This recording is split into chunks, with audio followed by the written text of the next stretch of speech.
This is a setup that I will be using in some of my models in the future. Usually what I do is I set up one channel for steering and another channel for forward, neutral, or stop and reverse, and the slower speeds in between. But occasionally I've had to do a third channel which would operate something else, and that could be turning on lights or operating a motor or another kind of device. In the past I would have to use a servo that would have a link between the servo and a switch. In this example I'm going to be turning on a slow speed motor, which could be like on a model boat that might maybe the radar turning. In fact, that's what this motor is for. So with that, rather than use a servo operated switch, I found that there are switches available in various configurations. This happens to be an off-on switch, basically, where the receiver, through this little cable, this red, black, and white cable, which is a normal servo cable, whatever channel that's on will actually turn this motor on and off. It does not reverse polarity, just turns the motor on and off. So basically the servo is switching out electronically, say, a battery connection to the device. Now I got these on eBay and they're reasonably cheap. They're probably about $4 or $5 a piece, which is less than a good servo and a switch, and then having to do all of the wiring and adjusting. And what I did is I bought a bunch of these and I cut off the data from the website, so for future use I'll just tuck these in the packages. That'll give me information on the switch, say a year or two from now, if I'm trying to figure out how it works. I have the information there. So my setup is a FlySky FS I6X transmitter, and we'll turn that on, and I've got a receiver which is a 6-channel FS IA6B, and I've got a little 20 amp electronic speed control, also known as ESC, that I got on Amazon. They're pretty cheap. They're probably about $10 a piece. This one works exceptionally well, as you'll see here. Then I've got my battery. Now I'll just turn on the speed controller, which also powers up the receiver. So now I've got my power going through my system. Now, as I said, this one's set up for my steering, and in this case it's going to be going into a half track, and I'll have another similar setup going into a boat.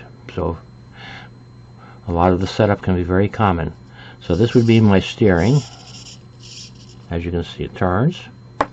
This will be my speed control. Forward. I'll just slow it down a little bit. And this has exceptionally good slow speed for a miniature speed controller.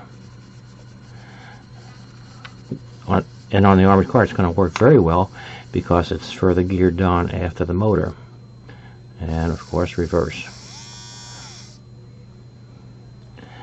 Now let's follow this through. We've got the battery going through the electronic speed controller, which supplies the power to the receiver. Now I already operate the motor and the steering servo, and what I have here is going into the switching device, and it's got its own battery source. Now it doesn't have to be a different battery source. It can be the same battery tapped off of this battery here. But in this case, just for a quick setup, this is what I did. Now I'm going to operate this gear motor through this electronic switch. Now to operate the motor by turning it off and on, you have to use the full range motion of the stick. So you have to go all the way off to all the way forward. And it'll continue running. You can push it again all the way you want as many times, but if you push it the full range left to right, it turns it off.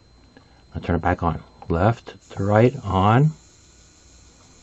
Left to right, off.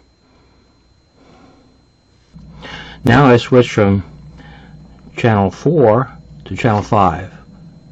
Channel 4 was left and right to turn this off and on, to channel 5, which I have now set up in the Fly Sky as this one.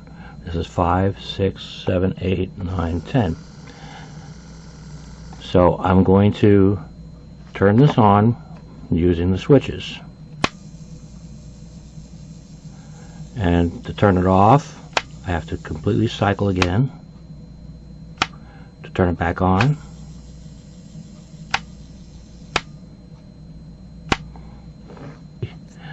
Now this doesn't have to be a motor. It can be lights. It can be a non-regular sound system that you have. Perhaps you found an inexpensive system that makes a noise, and all you want to do is just turn it off and on. It could be a horn or siren, or it could be some other noise, loudspeaker, pre-recorded voice, and all you want to do is just turn it off and on through a switch. And that's how you would set that up, the 2 wires. Now the capacity in these switches, 5 to 24 volts. Now that's not connected to the radio. That is what you're running through the switch wire. That is going from the battery to the device. You have 5 to 24 volts. You can take up to 5 amps with a surge current of 10 amps. And that is these wires right here, going in from the battery, going out to the device.